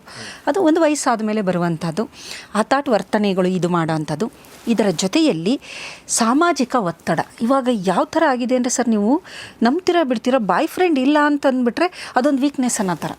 ಸುಮಾರು ಜನ ನಾನು ಜೆನ್ಸಿಗಳನ್ನ ಕೇಳಿದ್ದೀನಿ, ಕಂಪಲ್ಸರಿ ಒಬ್ಬ ಬಾಯ್ ಫ್ರೆಂಡ್ ಬೇಕು, ಒಬ್ಬ ಬೇಕು, ಇಲ್ಲದೆ ಹೋದರೆ ನಿನಗೆ ಬಾಯ್ ಫ್ರೆಂಡ್ ಇಲ್ಲ ಅಂದರೆ ನೀನು ಚೆನ್ನಾಗಿಲ್ಲ, ಅದಕ್ಕೆ ನಿಂಗೆ ಬಾಯ್ ಫ್ರೆಂಡ್ ಇಲ್ಲ. ಈ ಥರ ಕೀಳಿರಿಮೆ ಇದು ಎಲ್ಲಿತ್ತು ಅಂದರೆ ವೆಸ್ಟರ್ನ್ ಪಾಪ್ಯುಲೇಷನಲ್ಲಿ ಇದನ್ನು ನಾವು ನೋಡ್ತಾ ಇದ್ವು. ಅಲ್ಲಿ ಸಣ್ಣವರೇ ಅಂತೆ 4-5 ವರ್ಷ 4-5ನೇ ಕ್ಲಾಸ್ಗೆ ಬಾಯ್ ಫ್ರೆಂಡ್ಸ್ಗಳು ಇಲ್ಲ ಅಂತಂದರೆ ಹ್ಯುಮಿಲಿಯೇಟ್ ಮಾಡೋದಂಥವ್ರನ್ನ. ನಿನಗೆ ಬಾಯ್ ಫ್ರೆಂಡ್ ಇಲ್ಲ ಅಂದರೆ ನೀನು ಯೂಸ್ಲೆಸ್, ನೀನು ಯಾವುದಕ್ಕೂ ಬೇಡವಾದವಳು, ಅದಕ್ಕೆ ನಿನಗೆ ಬಾಯ್ ಫ್ರೆಂಡ್ ಇಲ್ಲ ಅಂತ. ಇದು ಸಂಸ್ಕೃತಿ ನಮ್ಮಲ್ಲಿ ಬರ್ತಾ ಇದೆ. ಅಂದರೆ ಪ್ರೈಮರಿಲಿ ಬಂದಿಲ್ಲ, ಇನ್ನೂ ಸ್ವಲ್ಪ ಉಳ್ಕೊಂಡಿದೆ. ಸ್ವಲ್ಪ ಕಾಲೇಜ್ ಲೆವೆಲಲ್ಲಿ ಪ್ರತಿಯೊಬ್ಬರಿಗೂ ಒಬ್ಬೊಬ್ಬ ಬಾಯ್ ಫ್ರೆಂಡ್. ಆ ಬಾಯ್ ಫ್ರೆಂಡ್ಗೆ ಒಂದು ಬೈಕ್ ಬೇಕು, ಯಾಕೆಂದರೆ ಸುತ್ತಿಸ್ಬೇಕಲ್ಲ ಕರ್ಕೊಂಡು, ಅವನ ಹತ್ರ ಪಾಕೆಟ್ ಮನಿ ಬೇಕು. ಸೊ ಯಾರಿಗೆ ಇಲ್ಲ ಬಾಯ್ ಫ್ರೆಂಡು ಅವರು ಒಂಥರ ಅವರು ಇನ್ಫೀರಿಯರಿಟಿ ಕಾಂಪ್ಲೆಕ್ಸ್ ಅವ್ರಿಗೆ. ಇದು ಸಾಮಾಜಿಕ ಒತ್ತಡ ಅಂತ ಅನ್ಬಹುದು. ಸಾಮಾಜಿಕ ಒತ್ತಡದ ಜೊತೆಯಲ್ಲಿ ಮತ್ತು ನಮ್ಮ ಸೋಷಿಯಲ್ ಮೀಡಿಯಾಗಳು, ನಮ್ಮ ಚಲನಚಿತ್ರಗಳು ಇರಲೇಬೇಕು. ಕಂಪಲ್ಸರಿ ಒಬ್ಬ ಬಾಯ್ ಫ್ರೆಂಡ್, ಹೀರೋಗೆ ಒಬ್ಬಳು ಹೀರೋಯಿನ್ ಇರಲೇಬೇಕು. ಆ ಥರದ್ದೆಲ್ಲ ತೋರಿಸಿ ಅದು ತುಂಬ ಸ್ವಾಭಾವಿಕ ಅನ್ನೋ ಥರ ಮಾಡಿರ್ತಾರೆ. ಆದರೆ ವಿದ್ಯಾರ್ಥಿ ದೆಸೆಯಲ್ಲಿ ನೀನು ವಿದ್ಯಾರ್ಥಿ, ನಿನ್ನ ಮುಖ್ಯ ಗುರಿ ಜ್ಞಾನಾರ್ಜನೆ, ಕಲಿಯೋದು, ಸ್ಕಿಲ್ಸ್ನ ಡೆವಲಪ್ ಮಾಡ್ಕೊಳ್ಳೋದು, ಹೆಚ್ಚಿನ ಜ್ಞಾನವನ್ನು ಪಡೆಯೋದು, ಹೆಚ್ಚು ಸಾಧನೆ ಮಾಡೋದು, ಇಲ್ಲಿ ಎಲ್ಲ ತೋರಿಸೋದು. ಸಮಾಜಕ್ಕೆ ನಿನ್ನದೊಂದು ಕೊಡುಗೆ ಕೊಡಬೇಕು, ಸಾಮಾಜಿಕ ಬದ್ಧತೆ ಅಂತ ಇದೆ, ಪರಿಸರದ ಮೇಲೆ ಒಂದು ಬದ್ಧತೆ ಇದೆ, ಅದು ಮಾಲಿನ್ಯ ಆಗ್ಬೋದು, ಈ ಥರದ್ದನ್ನು ತೋರಿಸಲ್ಲ ಎಲ್ಲೂ. ನೀನು ಆ ಹಂತ ಕಾಲೇಜ್ಗೆ ಹೋಗ್ಬೇಕು ಅಂದರೆ ನಿನಗೆ ಒಂದು ಬಾಯ್ ಫ್ರೆಂಡು, ಒಂದು ಗರ್ಲ್ ಫ್ರೆಂಡು ಯಾರು ಇರಬೇಕು, ಇಲ್ಲ ಅಂದರೆ ನೀನು ಯೂಸ್ಲೆಸ್ ಅನ್ನೋ ಥರ ಬಿಂಬಿಸುವಂತಹ ಒಂದು ಇದರಿಂದ ಏನಾಗುತ್ತೆ ಅಂದರೆ ಹದಿಹರೆಯದಲ್ಲಿ ಅದೆಲ್ಲ ಎಡಿಟೆಡ್ ಅಂತ ಅವ್ರಿಗೆ ಅರ್ಥನೇ ಆಗೋದಿಲ್ಲ. ಚಲನಚಿತ್ರದಲ್ಲಿ ಬರೋದೆಲ್ಲ ಎಡಿಟೆಡ್ಡು, ಸೋಷಿಯಲ್ ಮೀಡಿಯಾದಲ್ಲಿ ಬರೋದೆಲ್ಲ ಎಡಿಟೆಡ್ ಕಂಟೆಂಟ್. ಅದು ಯಾವುದೇ ತೋರಿಸ್ತಾರೆ ಅದು ರಿಯಾಲಿಟಿನೇ ಬೇರೆ. ಫ್ಯಾಕ್ಟ್ಸ್ ಚೆಕ್ಕಿಂಗ್ ಅಂತ ನೀವು ಹೋದರೆ ಅಲ್ಲಿ ಇನ್ನೊಂದು ಮುಖ ಇರುತ್ತಲ್ಲಿ. ಸೊ ಅದು ಈ ಮಕ್ಕಳಿಗೆ ಅರಿವು ಆಗೋದಿಲ್ಲ. ಈಗ ನೋಡಿ, ಎಷ್ಟೋ ಜನ ಸೆಲೆಬ್ರಿಟಿಗಳು ಆನ್ ಸ್ಕ್ರೀನ್ ಯಾವ ಥರ ಇರ್ತಾರೆ, ಆಫ್ ಸ್ಕ್ರೀನ್ ಯಾವ ಥರ ಇರ್ತಾರೆ. ಸ್ಕಿನ್ ಆಗ್ಬೋದು, ಅವ್ರು ಇದಾಗ್ಬೋದು, ವಿತೌಟ್ ಮೇಕಪ್ ನೋಡೋಕ್ಕಾಗೋದಿಲ್ಲ. ಬಟ್ ನಾವಲ್ಲಿ ನೋಡಿದಾಗ ಎಂಥ ಚೆನ್ನಾಗಿದ್ದಾರೆ ಅಂದರೆ ಹಾಗಿರೋಕ್ಕಾಗೋದಿಲ್ಲ. ಅದು ವಿತ್ ಮೇಕಪ್ ಇದು ಆ ಥರ ಇರ್ತಾರೆ. ಸೊ ಈ ಎಡಿಟೆಡ್ ಕಂಟೆಂಟನ್ನೆಲ್ಲ ತಲೆಯಲ್ಲಿ ಇಟ್ಕೊಂಡು ಅನಾಲಿಸಿಸ್ ಇಲ್ಲದೆ ಹಠಾಟಾಗಿ ನಿರ್ಧಾರ ತಗೊಂಡು ಮಾಡುವಂತಹ ವಯಸ್ಸೇ ಹದಿಹರೆಯ ಅಂತ ಅನ್ಬೋದು. ಏನೇನು ಕ್ರೈಮ್ಗಳು ನಡೀತಾ ಇದೆ ಅದಕ್ಕೆಲ್ಲ ಮೂಲ ಕಾರಣ ಮುಂಭಾಗದ ಮೆದುಳು ಬೆಳೆದಿಲ್ಲ, ಹಿಂಭಾಗದ ಮೆದುಳು ಮಾತ್ರ ಆ್ಯಕ್ಟಿವ್ ಆಗಿದೆ. ಇದರ ಜೊತೆಯಲ್ಲಿ ಡೋಪಮೈನ್ ಸಿಸ್ಟಮ್ಮು, ರಿವಾರ್ಡಿಂಗ್ ಸಿಸ್ಟಮು ಸಿಕ್ಕಾಬಿಟ್ಟೆ ಆ್ಯಕ್ಟಿವ್ ಆಗಿರುತ್ತೆ. ಡೋಪಮೈನ್ ಯಾವ ಥರ ಅಂದರೆ ಅವನು ಮಾತಾಡಿಸ್ತಾ ಇದ್ದ ಹುಡುಗ, ಡೋಪಮೈನ್ ರಿಲೀಸ್ ಆಯಿತು. ಆಪೋಸಿಟ್ ಸೆಕ್ಸ್ ಅದು ಹದಿಹರೆಯದಲ್ಲಿ ಹಾರ್ಮೋನ್ ರಿಲೀಸ್ ಆಗ್ತಾ ಇರುತ್ತೆ. ಫಿಮೇಲ್ಸಲ್ಲಿ ಎಸ್ಟ್ರೋಜನ್ನು, ಮೇಲ್ಸಲ್ಲಿ ಟೆಸ್ಟೋಸ್ಟಿರಾನ್ ಹಾರ್ಮೋನು. ಆ ಹುಡುಗಿ ಬರೀ ಸುಮ್ಮನೆ ನಗ್ತಾಳೆ. ಅವಳು ಏನಕ್ಕೆ ನಕ್ಕದ್ಲೋ ಗೊತ್ತಿಲ್ಲ, ಇವನು ಅನ್ಕೊಂಡ ನನ್ನ ಲವ್ ಮಾಡ್ತಾ ಇದ್ದಾಳೆ. ಎಷ್ಟು ಮಿಸ್ಅಂಡರ್ಸ್ಟ್ಯಾಂಡಿಂಗ್. ಅವಳು ಯಾವುದಕ್ಕೋ ನಗ್ತಾ ಇರ್ತಾಳೆ, ರಸ್ತೆಯಲ್ಲಿ ಏನೋ ನಕ್ಕೊಂಡು ಹೋಗ್ತಾ ಇರ್ತಾಳೆ, ಇವನು ನನ್ನ ನೋಡೇ ನಗ್ತಾ ಇದ್ದಾಳೆ. ಅದ್ರ ಜೊತೆ ಅವ್ನ ಫ್ರೆಂಡ್ಸ್ ಅಂದಿರ್ತಾರೆ, ನಿನ್ನ ನೋಡೇ ನಕ್ಕಿರೋದಪ್ಪ, ಲವ್ ಮಾಡ್ತಾಳೆ ಅಂತಾನೆ ಹೇಳ್ಬಿಡು. ಹೌದು, ನಿನ್ನ ಲವ್ ಮಾಡ್ತಿದ್ದಾಳೆ ನೋಡು, ಹೋಗು ಮಾತಾಡ್ಸು. ಅಥವಾ ಇವಳಿಗೆ ಅವಳ ಫ್ರೆಂಡ್ಸು, ನೋಡೆ ನೀನು ಹಿಂದೆನೇ ಬರ್ತಾ ಇದ್ದಾನೆ. ಈ ಅರ್ಧದಷ್ಟು ಡ್ಯಾಮೇಜ್ ಆಗೋದು ಜೊತೆಲಿದ್ದವರಿಂದಾನೆ. ಏಕೆಂದ್ರೆ ಇವ್ರು ಡ್ಯಾಮೇಜ್ ಮಾಡ್ತಾರೆ, ಅವರು ಮ್ಯೂಚುವಲ್ ಡ್ಯಾಮೇಜ್. ನಿಮ್ಗೆ ಆಶ್ಚರ್ಯ ಆಗ್ಬೋದು, ಆ ಒಂದು ಹೈಸ್ಕೂಲಲ್ಲಿ ಇದ್ದಾಗಲೇ ನನಗೆ ಎಷ್ಟು ಮೆಚುರಿಟಿ ಇತ್ತು ಅಂತಂದರೆ, ನಾನು ಮಾಸ್ಟರ್ ಡಿಗ್ರಿಲಿ ಇದ್ದಾಗ ಸುಮಾರು ಜನಕ್ಕೆ ಕೌನ್ಸಿಲಿಂಗ್ ಮಾಡಿದ್ದೀನಿ. ಸುಮಾರು ಜನಕ್ಕೆ ಕೌನ್ಸಿಲಿಂಗ್ ಮಾಡಿ ಈ ಥರದನ್ನು ಸುಮಾರು ಬ್ರೇಕಪ್ ಮಾಡಿಸಿದ್ದೀನಿ. ಅದಕ್ಕೆ ಯಾರೋ ನನ್ನ ತಮ್ಮನ ಫ್ರೆಂಡು ನನ್ನ ತಮ್ಮನಿಗೆ ಹೇಳ್ತಿದ್ದಂತೆ, ನಿಮ್ಮ ಅಕ್ಕ ಎಂಥ ಕಿರಾತಕಿ, ಬರೀ ಬ್ರೇಕಪ್ ಮಾಡಿಸೋದೇ ಅವಳ ಕೆಲಸ ಆಗೋಯ್ತು ಅಂತ. ಅಂದರೆ ನನ್ನ ಉದ್ದೇಶ ಬ್ರೇಕಪ್ ಅಲ್ಲ, ನೀವು ಅಂದ್ಕೊಂಡಿರೋದು ತಪ್ಪು, ಫಸ್ಟು ಓದಿ ಅಂತ, ಆಮೇಲೆ ಅದು ಬ್ರೇಕಪ್ ಆಗ್ತಾಯಿತ್ತು ಎಲ್ಲ, ನಾನೇನು ಮಾಡಲಿ. ಬಟ್ ಇರೋದನ್ನು ಹೇಳ್ತಾ ಇದ್ದೆ. ಕೊನೆಗೆ ನನಗೆ ಆ ಥರ ಒಂದು ಪಟ ಕಟ್ಟಿದ್ರು, ಅವಳು ಎಲ್ಲರನ್ನೂ ಬ್ರೇಕಪ್ ಮಾಡಿಸ್ತಾಳೆ, ಅವಳು ಕರ್ಮ ಸುತ್ಕೊಳ್ಳುತ್ತೆ, ನಮ್ಮ ಪ್ರೀತಿಯನ್ನು ಇದು ಮಾಡಿಬಿಟ್ಲು ಅಂತ. ಅಯ್ಯೋ, ಯಾವ ಪ್ರೀತಿನೂ ಇಲ್ಲ, ಅದು ಇಟ್ ಇಸ್ ಇನ್ಫ್ಯಾಚುಯೇಷನ್ ಸ್ಟೇಜ್. ನೀವು ಹೇಳಿದಕ್ಕೆ ಬ್ರೇಕಪ್ ಆಯ್ತು ಅಂದ್ರೆ ಅದ್ರಲ್ಲಿ ಏನೋ ಒಂದು ಇಲ್ಲ ಅಂತ ಇಲ್ಲ. ಹೌದು, ಅಂದ್ರೆ ಯಾರೊಬ್ರು ಹೇಳಿದ ತಕ್ಷಣ ಬ್ರೇಕಪ್ ಆಗುತ್ತೆ ಅಂದ್ರೆ ಅದೆಲ್ಲ ಶಕ್ತಿ ಇಲ್ಲ. ಅಂದ್ರೆ ಎಲ್ಲಕ್ಕಿಂತ ದೊಡ್ಡ ಶಕ್ತಿ ಅದನ್ನು ಟೈಮ್ ಟೆಸ್ಟೆಡ್ ಅಲ್ವಾ. ನೀವು ಒಂದು 4-5 ವರ್ಷ 7-8 ವರ್ಷ ನೀವು ಜೊತೆಲಿರೋಕ್ಕೆ ಸಾಧ್ಯನಾ? ಅಂದರೆ ಲವ್ ಮಾಡಿದ್ದೀರಾ ನೀವು ಈಗ PUC ಡಿಗ್ರಿನಲ್ಲೋ ಏನೋ ಪರಿಚಯ ಆಗಿದೆ. 10 ವರ್ಷ ಕಾಯಿರಿ, ಅವ್ರಿಗೋಸ್ಕರ ನೀವು ಕಾಯಿರಿ, ನಿಮ್ಗೋಸ್ಕರ ಅವ್ರು ಕಾಯಿರಿ. ಇನ್ನೂ ಉಳ್ಕೊಂಡಿದ್ರೆ ಅದು ಇನ್ನೂ ಉಳ್ಕೊಂಡಿದ್ರೆ ಮದುವೆ ಆಗಿ ಅಷ್ಟೇ. ಇದು ಆ ಥರದ್ದು ನೀವು ಹೇಳಿದ್ರೆ ಟೈಮ್ ಟೆಸ್ಟಿಂಗ್ ಅಂತ ಡೋಪಮೈನ್ ರಿಲೀಸ್ ಆಗುತ್ತಲ್ವಾ, ಅಪೋಸಿಟ್ ಸೆಕ್ಸು ಯಾವಾಗಲೂ ಅಟ್ರಾಕ್ಷನ್ ಜಾಸ್ತಿ ಅದು. ಹಾಗಾಗಿ ಅದೇನಾಗುತ್ತೆ, ಪ್ರತಿ ಸಲ ಆ ಡೋಪಮೈನು ರಿವಾರ್ಡಿಂಗ್ ಸಿಸ್ಟಮ್ನ ಆ್ಯಕ್ಟಿವೇಟ್ ಮಾಡ್ತಾ ಇರುತ್ತೆ. ಹುಡುಗರ ಜೊತೆ ಮಾತಾಡೋದು, ಸುತ್ತೋದು, ಇದೆಲ್ಲ ಏನಂದರೆ ಪ್ರತಿ ಸಲ ಡೋಪಮೈನ್ ರಿಲೀಸ್ ಮಾಡ್ತಾ ಹೊಸ ಹೊಸ ಅನುಭವಗಳನ್ನು ಕೊಡ್ತಾ ಇರೋದ್ರಿಂದ ತುಂಬ ಚಂದ ಅನ್ನೋ ಥರ ಅನಿಸುತ್ತೆ. ಈ ಇಡೀ ಪ್ರಪಂಚವೇ ಸುಂದರವಾಗಿದೆ ಅನ್ನೋ ಫೀಲಿಂಗು ಅದು ಕೊಟ್ಬಿಡುತ್ತೆ. ಅದು ತುಂಬ ಕೆಟ್ಟದಾಗಿದೆ ಅಂತ ಆಮೇಲೆ ಗೊತ್ತಾಗೋದು, ಅಲ್ಲಿವರೆಗೂ ಆ ಫೀಲಿಂಗು. ಜೊತೆಗೆ ಆಕ್ಸಿಟಾಸಿನ್ನು ತುಂಬ ಪಾತ್ವೆ ಸ್ಟ್ರಾಂಗ್ ಆಗ್ತಾ ಹೋಗುತ್ತೆ. ಆ ವ್ಯಕ್ತಿ ಮೇಲೆ ಎಷ್ಟು ನಂಬಿಕೆ ಬರ್ತಾ ಹೋಗುತ್ತೆ ಅಂದರೆ ಅವರಿಗೆ ಯಾರು ಯಾವುದೇ ರೀತಿ ಹೇಳಿ ಇವನು ಕೆಟ್ಟವನು ಅಂತಂದರೆ ಅವಳು ನಂಬಕ್ಕೆ ರೆಡಿನೇ ಇರೋದಿಲ್ಲ. ತಂದೆ ತಾಯಿಗಳು ಮೊನ್ನೆ ಒಂದು ವಿಡಿಯೋ ನೋಡಿದೆ, ಆ ತಾಯಿ ಕಾಲಿಗೆಲ್ಲ ಬೀಳ್ತಾ ಇದೆ, ಆ ಮಗಳಿಗೆ ನಿಜವಾಗ್ಲೂ ನೋಡ್ತಾ ಬೇಜಾರಾಗ್ತಾ ಇದೆ. ಮಕ್ಕಳಿಗೆ ಕಾಲಿಗೆ ಬೀಳೋ ಅಂಥ ಪರಿಸ್ಥಿತಿಗಳು ಬಂದಿದೆ. ಕಾಲು ಹಿಡ್ಕೊತಾ ಇದ್ದಾಳೆ ತಾಯಿ, ಹೋಗ್ಬೇಡ ಅವನ ಜೊತೆ ಏನೇನು ಅಂತಂದರೆ ಕೇರೆ ಮಾಡ್ತಾ ಇಲ್ಲ ಅವಳು. ಅಂದರೆ ಅದರ ಅರ್ಥ ಆಕ್ಸಿಟಾಸಿನು ಆಕೆಯ ನಂಬಿಕೆ ತಂದೆ ತಾಯಿಗಿನ ಹೆಚ್ಚಾಗಿ ಆ ಹುಡುಗನ ಮೇಲೆ ಹೋಯ್ತು. ಅಂದರೆ ಆ ಪಾತ್ವೆ ಯಾವುದಿದೆ ಆಕ್ಸಿಟಾಸಿನ್ ರಿಲೀಸ್ ಮಾಡೋದು ವೆರಿ ಸ್ಟ್ರಾಂಗ್ ಆಗಿ ಅದು ಡೆವಲಪ್ ಆಗಿಬಿಟ್ಟಿದೆ. ಒಂದಿಂದಲೂ ಆಗಿಲ್ಲ ಅದು, ಅದಕ್ಕೆ ತುಂಬ ಟೈಮ್ ಇದೆ. ಅಷ್ಟು ದಿನ ಅವರು ತಂದೆ ತಾಯಿಗಳು ಗಮನಿಸಿಲ್ಲ. ಅದು ಆ ಡೆವಲಪ್ ಆಗೋಗಿದೆ, ಆ ಪಾತ್ವೆ ನೆಟ್ವರ್ಕಿಂಗ್ ಪಾತ್ವೆ ಡೆವಲಪ್ ಆಗಿದೆ. ಸೆರೆಟೋನಿನ್ನು ಮೂಡು ತುಂಬ ಚೆನ್ನಾಗಿರುತ್ತೆ, ಅವನ ಜೊತೆ ಇದ್ದಾಗೆಲ್ಲ ಕಂಫರ್ಟಬಲ್ ಆಗಿರೋದು, ಖುಷಿಯಾಗಿರೋಂಥದ್ದು, ಇದೆಲ್ಲದು ಸರ್ವೇ ಸಾಮಾನ್ಯವಾಗಿ ನಡೆಯುವಂಥದ್ದು ಹದಿಹರೆಯದಲ್ಲಿ. ಆದರೆ ಒಂದು ಲಿಮಿಟ್, ಫ್ರೆಂಡ್ಸ್ ಆಗಿರಲಿ.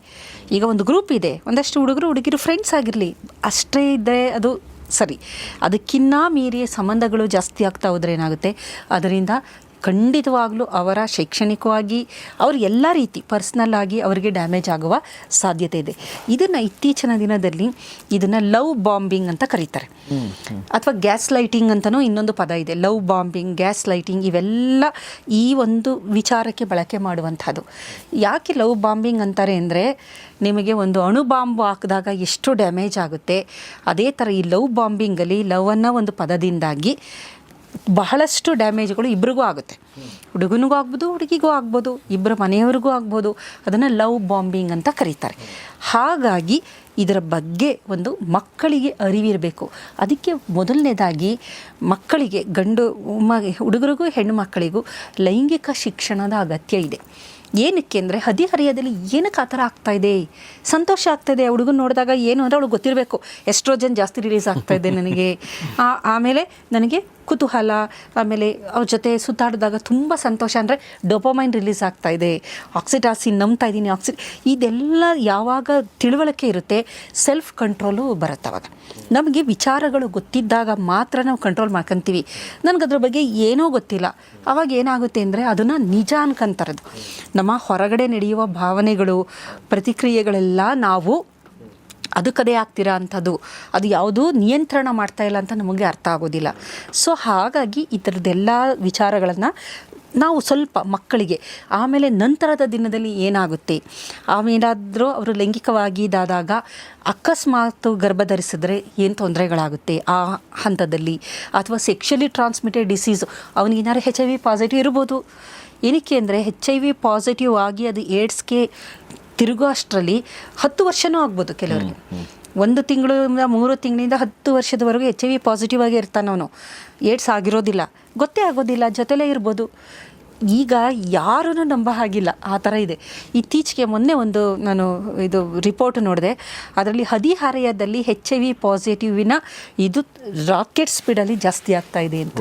ಹದಿಹರೆಯದ ಮಕ್ಕಳಲ್ಲಿ HIV ಪಾಸಿಟಿವ್ ಆಗ್ತಾ ಇದ್ದಾರೆ. ಏನಕ್ಕೆ ಅಂದರೆ ಮುಂಭಾಗದ ಮೆದುಳು ಆ್ಯಕ್ಟಿವೇಟ್ ಆಗಿಲ್ಲ. ನೋಡು, ನಂಬಬೇಡ, ಗೊತ್ತಿಲ್ಲ ನಮಗೆ, ಹಿ ಮೇ ಲುಕ್ ವೆರಿ ಇನ್ನೋಸೆಂಟ್ ಥರನೇ ಇದ್ದಾನೆ, ಆದರೆ ಅವನಿಗೆ ಫ್ರೆಂಡ್ಸ್ಗಳು ಅವನಿಗೆ ಹೆಂಗೆ ಬಂದಿರ್ಬೋದೇನೋ, ಯಾರು ಗೊತ್ತು. ನಾವು ಯಾರನ್ನು ಅಷ್ಟು ಶ್ಯೂರಾಗಿ ಇದಾಗಿ ಇವ್ರಿಗಿದಿಲ್ಲ ಅಂತ ಹೇಳೋಕ್ಕಾಗೋದೇ ಇಲ್ಲ. ಬ್ಲಡ್ ಟೆಸ್ಟ್ ಮಾಡದೆ ನಾವು ಆ ಥರ ಟ್ರಸ್ಟ್ ಮಾಡೋಕ್ಕೆ ಅಂದರೆ ನಮಗೆ ಸುಮ್ಮನೆ ಗೊತ್ತಿರ್ತಾರೆ ಒಂದು ಅವನ ಬ್ಯಾಕ್ಗ್ರೌಂಡು, ಅವನ ಫ್ರೆಂಡ್ ಸರ್ಕಲು, ಅವನಿದು ಗೊತ್ತಿಲ್ಲ ನನಗೆ, ಅವನ ಜೊತೆ ಮಾತಾಡ್ತೀನಿ, ಮನೆಗೆ ಬರ್ತೀನಿ ಅಷ್ಟೇ. ಅದೆಲ್ಲ ಹೆಂಗೆ ಗೊತ್ತಿರೋಕ್ಕೆ ಸಾಧ್ಯ? ಅವನು ಎಲ್ಲಿ ಹೋಗ್ತಾನೆ, ಏನು ಮಾಡ್ತಾನೆ, ಖಂಡಿತ ಗೊತ್ತಾಗೋಕ್ಕೆ ಸಾಧ್ಯ ಇಲ್ಲ. ಸೊ ಈ ಹಾರ್ಮೋನುಗಳಿಂದಾಗಿ ಇದಾಗೋದು, ಇದನ್ನು ಲವ್ ಬಾಂಬಿಂಗ್ ಅಂತಲೂ ಕರೀತಾರೆ. ಸೊ ಇದು ಯಾವ ಥರ ಹಂತವಾಗಿ ನಡೆಯುವಂಥ ಪ್ರಕ್ರಿಯೆ ಇದು. ಒಂದು ದಿನಕ್ಕೆ ಈಗ ನಾವು ಏನೇನು ನೋಡ್ತಾ ಇದ್ದೀವಿ ಟಿ ವಿಲಿ, ಅದು ಒಂದು ದಿನದಲ್ಲಿ ನಡೆದಿಲ್ಲ. ಅದನ್ನು ಆದರೆ ಅಲ್ಲಿ ಹೇಳ್ಬೇಕಾದ್ರೆ ಎಡಿಟ್ ಅದೇನೆ ಪೇರೆಂಟ್ಸ್ ಅದನ್ನು ಹೇಳೋದಿಲ್ಲ. ಅಯ್ಯೋ ನನ್ನ ಮಗಳು ಇನ್ನೋಸೆಂಟು ಹಿಂಗಾಗೋಯ್ತು, ನನ್ನ ಮಗ ತುಂಬ ಇನ್ನೋಸೆಂಟು, ಇದು ಅದಲ್ಲ. ಅದಕ್ಕೆ ಮೊದಲು ಹಲವಾರು ತಿಂಗಳು ಅಥವಾ ವರ್ಷ ಇದು ನಡೀತಾ ಬಂದಿರುತ್ತೆ.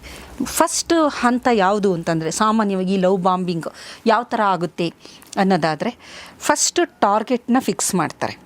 ಇದು ಎರಡು ಕಡೆಯಿಂದನೂ ನಡಿಬೋದು. ಹುಡುಗಿರು ಟಾರ್ಗೆಟ್ ಫಿಕ್ಸ್ ಮಾಡ್ಬೋದು, ಹುಡುಗರು ಮಾಡ್ಬೋದು, ಎರಡು ಕಡೆಯಿಂದನೂ. ಬರೀ ಹುಡುಗರೇ ಅಂತಲ್ಲ, ಎರಡು ಕಡೆಯಿಂದನೂ ಡ್ಯಾಮೇಜ್ ಆಗೋದು ಸ್ವಲ್ಪ ಹುಡುಗಿರಿಗೆ ಜಾಸ್ತಿ. ಇಲ್ಲಿ ಏನೇ ಆದರೂ ಡ್ಯಾಮೇಜ್ ರೇಷಿಯೋ ಅಂದರೆ ಫಸ್ಟು ಬಾಡಿಲಿ ಅದೇ ಥರ ನಮ್ಮ ದೇಹ ನ್ಯಾಚುರಲ್ ಆಗಿ ಆ ಥರ ಇದೆ.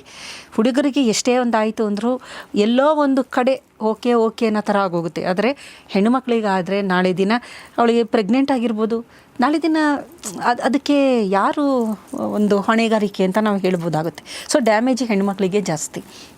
ಮೊದಲನೇದಾಗಿ ಗುರಿ ಅಂತ ನಾವು ಅನ್ಬೋದು. ಟಾರ್ಗೆಟ್ ಯಾರು ಟಾರ್ಗೆಟ್ ಆಗ್ತಾರೆ ಅಂದರೆ ಒಂಟಿಯಾಗಿರೋ ಅಂಥವ್ರು. ಸಾಮಾನ್ಯವಾಗಿ ಲೋನ್ಲಿನೆಸ್ ಯಾರಿಗಿರುತ್ತೆ ಅಂದರೆ ತಂದೆ ಇರೋದಿಲ್ಲ ಅಥವಾ ತಾಯಿ ಇರೋದಿಲ್ಲ, ಡೈವರ್ಸಿ ಆಗಿರ್ಬೋದು, ಮಲತಂದೆ ಮಲತಾಯಿ, ಸಿಂಗಲ್ ಪೇರೆಂಟ್ ಆಗಿ ಮಗುನ ಸಾಕೋದು ಎಷ್ಟು ಕಷ್ಟ ಇದೆ ಇವಾಗಿನ ಇದರಲ್ಲಿ. ಎಲ್ಲ ಸಿಂಗಲ್ ಪೇರೆಂಟ್ ಅಂತಾರೆ, ಬಟ್ ಎಷ್ಟು ಕಷ್ಟ ಇದೆ ಅನ್ನೋದು ಗೊತ್ತಿಲ್ಲ ಅವ್ರಿಗೆ. ಒಂದು ಹದಿಹರೆಯಕ್ಕೆ ಬಂದಾಗ ಆ ಮಕ್ಕಳನ್ನ ಯಾವ ರೀತಿ ಅವರು ಮ್ಯಾನೇಜ್ ಮಾಡೋದು ತುಂಬ ಕಷ್ಟ ಇದೆ. ಸೊ ಒಂಟಿಯಾಗಿರ್ತಾರೆ ಅವರು ಒಂದು. ಆಮೇಲೆ ಕುಟುಂಬದಲ್ಲಿ ಕಲಹ, ಯಾವಾಗಲೂ ಜಗಳ, ಮನೆಗೆ ಹೋಗೋಕ್ಕೆ ಬೇಜಾರು ಆ ಮಗುಗೆ. ಆ ಮಗು ಗಂಡು ಮಗು ಆಗ್ಬೋದು ಯಾರಿಗಾದ್ರು ಮನೆಗೆ ಹೋಗಬೇಕು ಅಂದರೆ ಅವರ್ಷನು, ಅಯ್ಯೋ ಮನೆಗೆ ಹೋಗ್ಬೇಕಾ, ಇನ್ನೊಂದು ಸ್ವಲ್ಪ ಹೊರಗಡೆನೇ ಇದ್ದರೆ ಸಾಕಲ್ಲ ಅನ್ನುವಂಥದ್ದು. ಕುಟುಂಬದಲ್ಲಿ ದೌರ್ಜನ್ಯಗಳು, ಮಾತಿಗೆ ಮುಂಚೆ ಬೈಯ ಅಂಥದ್ದು, ಹೊಡೆಯ ಅಂಥದ್ದು, ಮಾತೆ ಕೇಳಿಸ್ಕೊಳ್ಳಲ್ಲ. ಹದಿಹರೆಯದಲ್ಲಿ ಮಕ್ಕಳ ಮಾತನ್ನು ಕೇಳಿಸ್ಕೋಬೇಕು ನಾವು ಅವ್ರು ಏನು ಹೇಳ್ತಾರೆ ಫಸ್ಟ್ ಕೇಳೋಣ.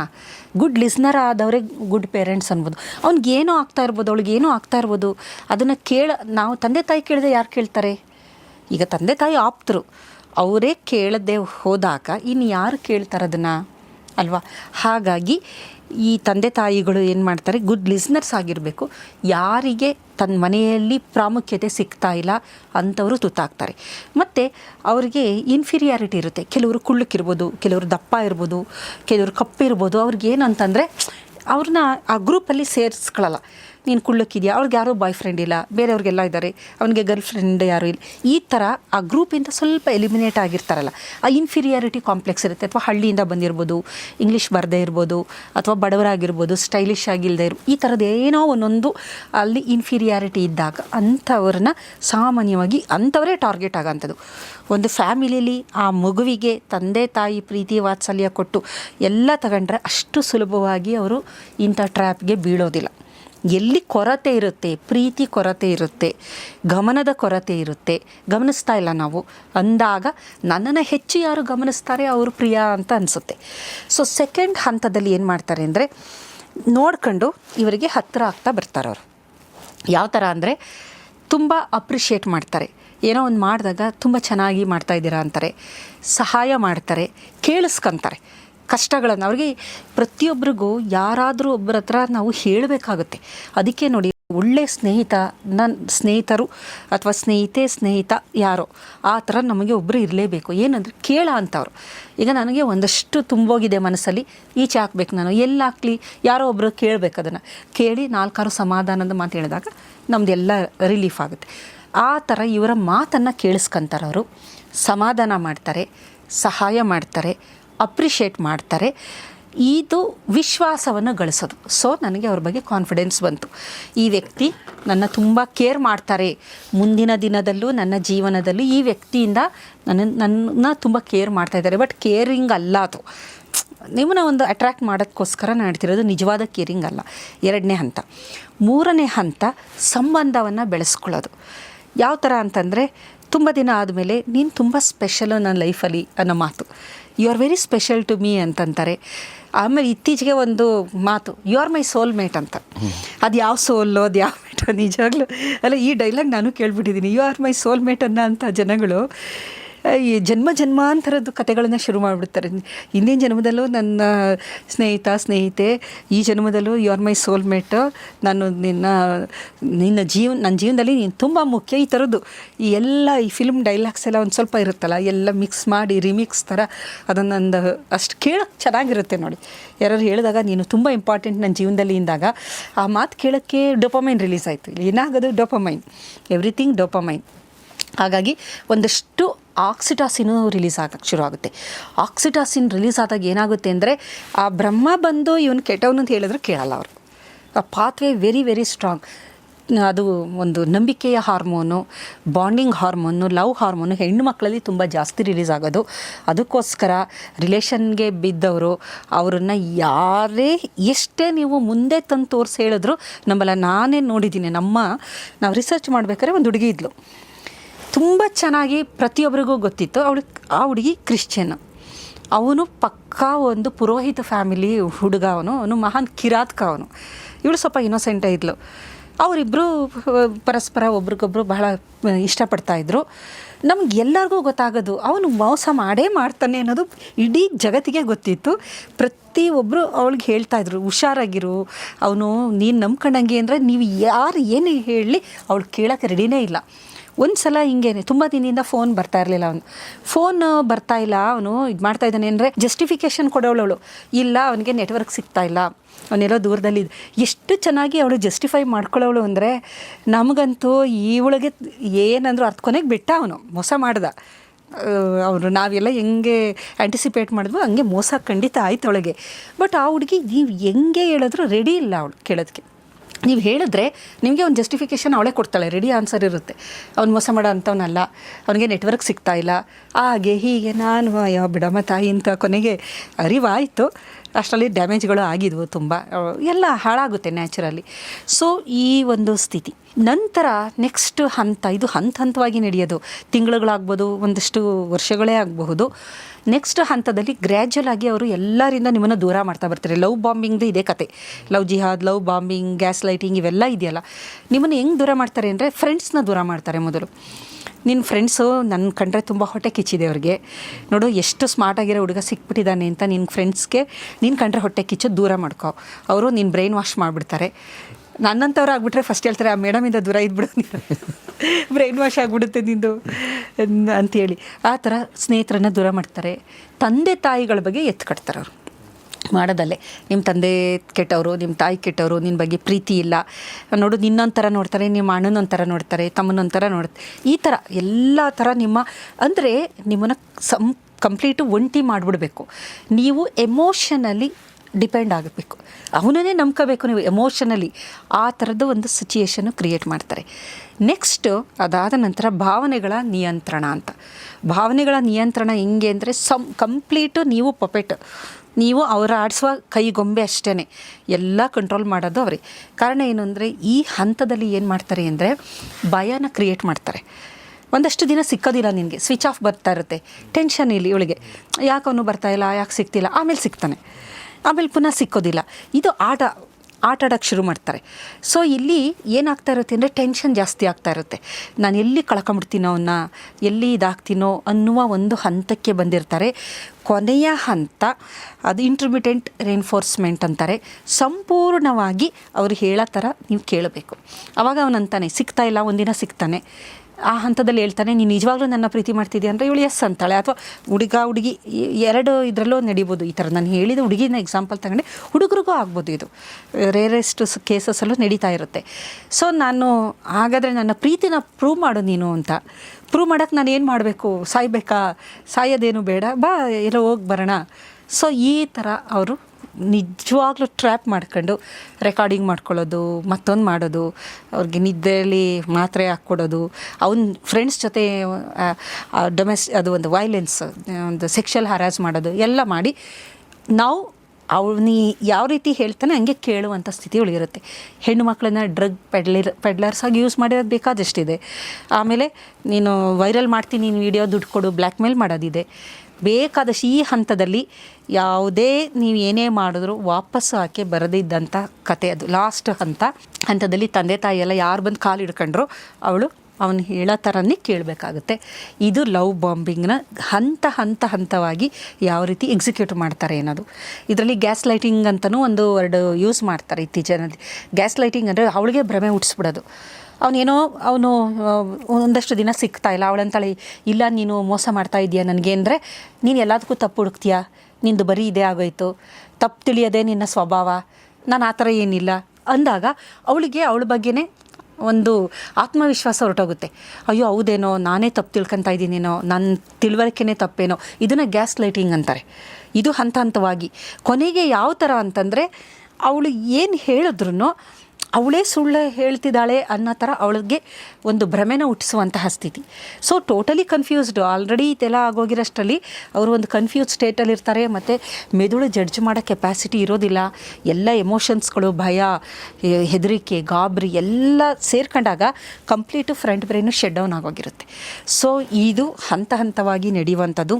ಹಾಗಾಗಿ ಇದನ್ನು ನಿಯಂತ್ರಣ ನಾವು ಮಾಡಬೇಕು ಅಂದರೆ ಹದಿಹರೆಯದ ಮಕ್ಕಳ ಎನರ್ಜಿಯನ್ನು ಚಾನಲೈಸ್ ಮಾಡಬೇಕಾಗುತ್ತೆ. ಮೊದಲನೇದಾಗಿ ಅವರ ಶೈಕ್ಷಣಿಕವಾಗಿ ಅವ್ರನ್ನ ಚಾನಲೈಸ್ ಮಾಡಬೇಕು. ಕ್ರೀಡೆಗಳು ಬೇಕು, ಸಂಗೀತ ಬೇಕು, ಸಾಹಿತ್ಯ ಬೇಕು. ತಂದೆ ತಾಯಿಗಳು ಮತ್ತು ಟೀಚರ್ಸು ಮಕ್ಕಳ ಮಾತನ್ನು ಕೇಳಬೇಕು. ಮೊದಲು ಅವ್ರೇನಾದ್ರು ಹೇಳೋಕ್ಕೆ ಬಂದರೆ ನೀನೇನು ಹೇಳೋದು ಅನ್ನೋದಲ್ಲ, ಹೇಳು ನೀನೇನು, ನಿಂದೇನು ಹೇಳು ಇರೋದು. B comfortable. ಅದಕ್ಕೆ ಸ್ನೇಹಿತರ ಥರ ನೋಡ್ಕೊಳ್ಳಿ ಅಂದರೆ ಸುಮ್ಮನೆ ಅಲ್ಲ, ಅವ್ರು ಕೇಳಿದಷ್ಟು ದುಡ್ಡು ಕೊಡೋದು ಮತ್ತೊಂದಲ್ಲ, ಅವರ ಕಷ್ಟ ಸುಖಗಳನ್ನು ಸ್ಪಂದಿಸೋದು. ಒಂದು ತಪ್ಪಾಗಿದೆ, ಈಗ ಒಂದು ಹಂತದಲ್ಲಿ ಏನೋ ಇದ್ದಾಳೆ ಅವಳು, ಆ ಹಂತದಲ್ಲಿ ಇದ್ದಾಗ ತಂದೆ ತಾಯಿ ಸಪೋರ್ಟ್ ಮಾಡಬೇಕು. ನಾನಿದ್ದೀನಿ, ನೀನು ಹೆದರಬೇಡ, ಇನ್ನೂ ಮುಂದುವರಿಬೇಡ, ಇದರಿಂದ ತೊಂದರೆಗಳಾಗುತ್ತೆ ಅನ್ನುವಂಥದ್ದು. ಆ ರೀತಿ ಅವರಿಗೆ ಸಪೋರ್ಟ್ ಮಾಡ್ತಾ ಹೋದರೆ ಅವರಿಗೆ ಕೌನ್ಸಿಲಿಂಗು ಮಾಡಬೇಕಾಗುತ್ತೆ, ಸರಿಯಾದ ತಿಳುವಳಿಕೆ ನೀಡಬೇಕಾಗುತ್ತೆ.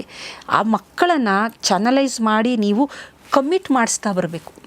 ಕ್ರೀಡೆ, ಸಾಹಿತ್ಯ, ಒಂದು ಸಾಮಾಜಿಕ ಬದ್ಧತೆ ಇವೆಲ್ಲ ಮಾಡಿದಾಗ ಏನಾಗುತ್ತೆ ಅಂದರೆ ಆ ಒಂದು ಮೈಂಡ್ ವಾಂಡ್ರಿಂಗ್ ಏನಿರುತ್ತೆ ಅದು ಇರೋದಿಲ್ಲ. ಅವರು ಹಂತ ಹಂತವಾಗಿ ನಿಧಾನವಾಗಿ ನೋಡಿ ಸಮಾಜದಲ್ಲಿ ಆ ಒಂದು ಸ್ಟೇಜ್ ಏನಿದೆ ಅದನ್ನು ಸರಿಯಾದ ರೀತಿಯಲ್ಲಿ ನಿಭಾಯಿಸ್ತಾ ಬರ್ತಾರದು.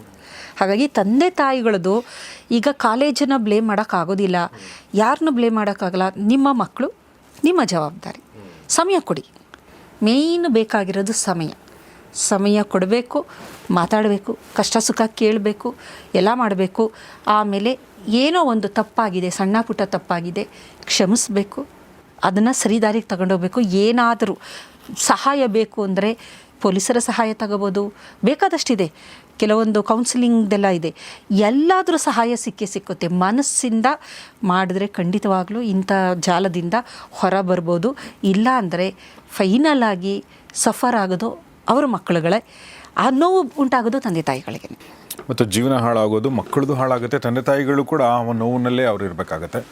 ಸೊ ಆ ದೃಷ್ಟಿಯಿಂದ ಇದು ಭಾಳ ಚೆನ್ನಾಗಿ ಹೇಳಿದ್ರು ಮೇಡಮ್. ನಾನು ಏನು ಇಂಟರ್ಫಿಯರ್ ಮಾಡೋಕ್ಕೆ ನನಗೇನು ಮನಸ್ಸೇ ಬರಲಿಲ್ಲ, ಏನೂ ಹೇಳಬೇಕು ಅನಿಸಿಲ್ಲ, ಅಷ್ಟು ಚೆನ್ನಾಗಿ ಅದನ್ನು ಎಕ್ಸ್ಪ್ಲೈನ್ ಮಾಡ್ತಾ ಹೋದರು. ಸೊ ಹೀಗಾಗಿ ಇಲ್ಲಿ ಇನ್ನೊಂದು ಬಹಳ ಮುಖ್ಯವಾಗಿ ನಮಗೆ ನಾವು ಈ ಹಂತಗಳನ್ನು ದಾಟ್ಕೊಂಡು ಬಂದಿದ್ದೀವಿ.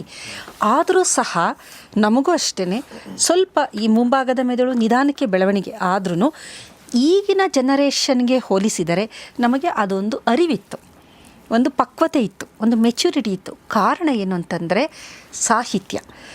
ನಾವು ಅದಕ್ಕೆ ಹೇಳೋದು ಎಕ್ಸ್ಪೀರಿಯನ್ಸ್. ಈಗ ಒಂದು ಕತೆಗಳು, ಪುಟ್ಟ ಸಣ್ಣ ಕತೆಗಳು ಅಂತ ಬರ್ತಾಯಿತ್ತು, ಸುಧಾ, ತರಂಗ, ಮಯೂರ ಅಂತೆಲ್ಲ. ನಾನು ಅದನ್ನು ತುಂಬ ಓದ್ತಾ ಇದ್ದೆ.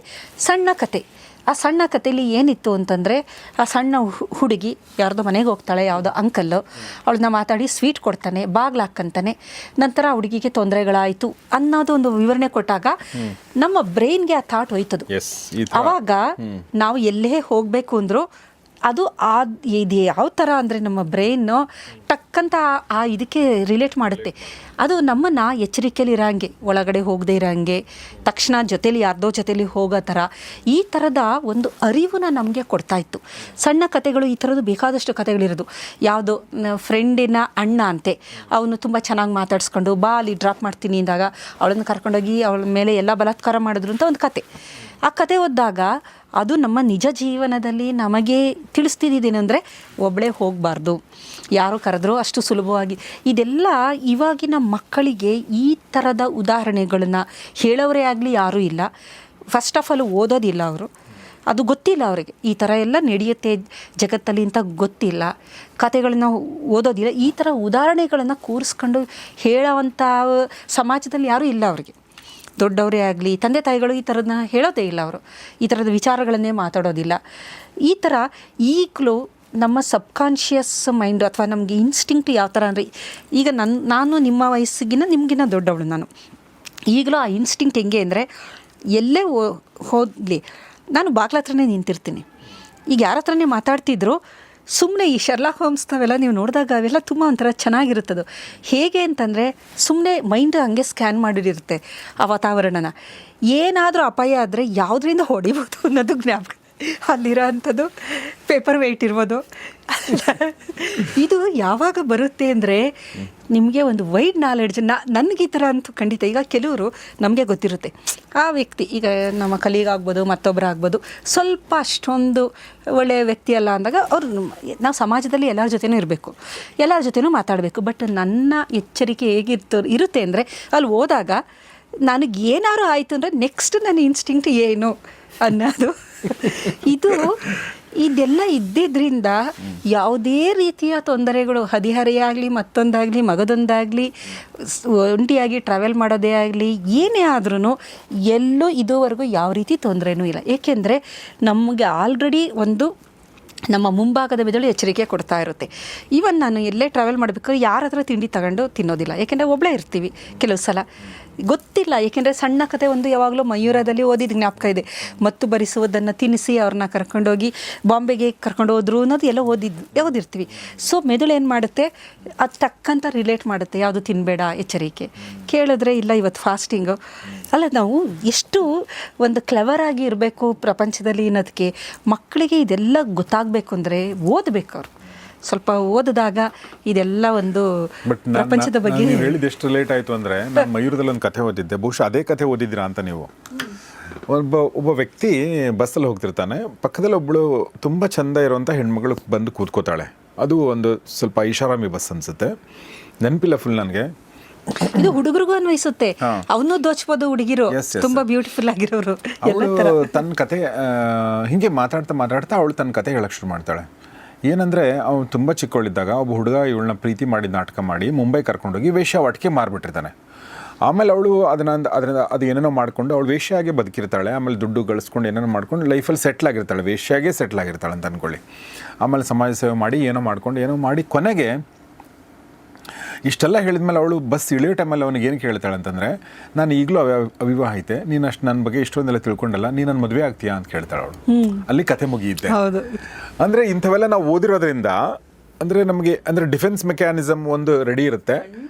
ಓಕೆ, ಆಮೇಲೆ ಏನು ತಪ್ಪುಗಳಾಗಬಹುದು ಅನ್ನೋದ್ರ ಬಗ್ಗೆ ಅರಿವಿರುತ್ತೆ. ಹೀಗಾಗಿ ಎಲ್ಲೂ ಕೂಡ ನನ್ನ ಫ್ರೆಂಡ್ ಹದಿಹರೆಯದಲ್ಲಿ ಅಂತಂದಾಗ ನನ್ನ ಫ್ರೆಂಡ್ ಒಬ್ಬರು ಸಂಜೀವ್ ಹುಲ್ಸೂರ್ ಅಂತ ಇದ್ದರು. ಆ ವ್ಯಕ್ತಿ ನನಗಿನ್ನ ಒಂದು ಹೆಜ್ಜೆ ಮುಂದೆ ಡಿಫೆನ್ಸ್ ಮೆಕ್ಯಾನಿಸಮ್ ರೆಡಿ ಇತ್ತು ಅವ್ರದ್ದು.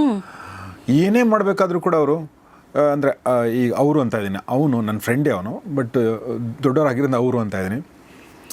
ಅವನು ಬೇಡ ದೋಸ್ತ ಅಂತಿದ್ದ. ಅವನಿಂದ ನನಗೂ ಬಂತು ಅದು ಸ್ವಲ್ಪ ಬೇಡ ಅಂತ. ಆಮೇಲೆ ನನಗೂ ಬಂತು. ನಾವು ಒಂದ್ಸಲ ಒಂದು ಜಾತ್ರೆಗೆ ಹೋಗಿದ್ದೀವಿ, ಒಂದು ಫ್ರೆಂಡ್ಸ್ ಊರಿಗೆ ಹೋಗಿದ್ದೀವಿ. ಅಲ್ಲಿ ಕೆಟ್ಟ ವ್ಯಕ್ತಿ ಬಂದ. ಅವನು ನಮ್ಮ ಸೀನಿಯರು. ಅವ್ನು ನಮಗೊಂದು ದುಷ್ಕೃತ್ಯಕ್ಕೆ ಪ್ರಚೋದನೆ ಮಾಡ್ದ. ನಮ್ಮ ವಯಸ್ಸು ಹೆಂಗೆ ಅಂದರೆ ನಾವು ಮಾಡಿಬಿಡ್ಬೇಕು. ಹೌದು, ಹದಿಹರೆಯ ಅಂದರೆ ಅದೇ ಅಲ್ವಾ. ಬಟ್ ನಮ್ಗೆ ಅಂಥ ಮೆಚುರಿಟಿ ಇತ್ತು ಅಂದ್ರೆ ಅವಾಗಲೇ ಇಬ್ರಿಗೂ ಅನಿಸ್ತು ಬೇಡ. ಅವನಿಗೆ ಹೇಳಿದ್ವಿ ಇಲ್ಲ ಇದೆಲ್ಲ ನಮ್ಗೆ ಬೇಡ ಅಂತೇಳಿ. ಸೊ ಆ ಥರದೊಂದು ಓದು, ತಿಳುವಳಿಕೆ, ಒಂದಷ್ಟು ಮೆಚ್ಯೂರ್ ವ್ಯಕ್ತಿಗಳ ಜೊತೆಗೆ ಮಾತುಕತೆ ಅದೆಲ್ಲ ಮಾಡಿದಾಗ ನಿಮಗೆ ತಂದೆ ತಾಯಿಗಳ ಜೊತೆ ಒಡನಾಟ, ಆಮೇಲೆ ಸಾಹಿತ್ಯ ಓದೋದು ಇದೆಲ್ಲ ಮಾಡಿದ್ರೆ ನಿಮಗೆ ಗೊತ್ತಿಲ್ಲದಂಗೆ ಅದು ರೆಡಿ ಆಗುತ್ತೆ. ಇದೇನು ನೀವು ಡೆಲಿಬ್ರೇಟಾಗಿ ಮಾಡಬೇಕಾಗಿಲ್ಲ. ಸೊ ಆ ದೃಷ್ಟಿಯಿಂದ ಸುಮಾರು ವಿಚಾರಗಳನ್ನ ಹೇಳಿದ್ದಕ್ಕಾಗಿ ನಾನು ಮೇಡಮ್ಗೆ ತುಂಬ ಥ್ಯಾಂಕ್ಸ್ ಹೇಳ್ತೀನಿ. ನಮ್ಮ ಜೊತೆ ಇಷ್ಟೊತ್ತು ಮಾತಾಡಿ thank you very much madam. So ಇದು ಹದಿಹರೆಯದ ಮಕ್ಕಳು ಇರುವಂಥ ಮನೆಗಳು ಅಥವಾ ಹದಿಹರೆಯದ ಮಕ್ಕಳಿರುವಂಥ ನಿಮ್ಮ ಸ್ನೇಹಿತರ ಮನೆಗಳು ಯಾವುದೇ ಇದ್ದರೂ ಕೂಡ ಅದೆಲ್ಲರೂ ನೋಡಲೇಬೇಕಾದ ಒಂದು ಎಪಿಸೋಡ್ ಅನಿಸುತ್ತೆ. ನಿಮ್ಮ ಮಕ್ಕಳ ಜೊತೆ ಸಾಧ್ಯ ಆದರೆ ಇದು ನೋಡಿ. ಯಾಕೆಂದರೆ ಅವ್ರು ನೋಡಲ್ಲ ಭಾಳಷ್ಟು ಸಲ. ಸುಮ್ಮನೆ ಅಂದರೆ ನೀವು ಹಿಂಗೆ ಆಗುತ್ತೆ ಅಂತಲ್ಲ, ಬಟ್ ಒಂದು ಎಚ್ಚರಿಕೆ ಇರಲಿ ಅನ್ನೋ ದೃಷ್ಟಿಯಿಂದ ಈ ವಿಚಾರಗಳನ್ನ ಹೇಳೋಕ್ಕೆ ಪ್ರಯತ್ನ ಪಟ್ಟಿದ್ದೀವಿ. ನಿಮ್ಮ ಅನಿಸಿಕೆಗಳನ್ನ ತಿಳಿಸಿ. ನೋಡ್ತಾರೆ ಗೌರಿ ಶಕ್ಕಿ ಸ್ಟುಡಿಯೋ, ನೋಡ್ತಾರೆ ಒಳ್ಳೆ ಕಾರ್ಯಕ್ರಮಗಳನ್ನ. ನಮಸ್ಕಾರ.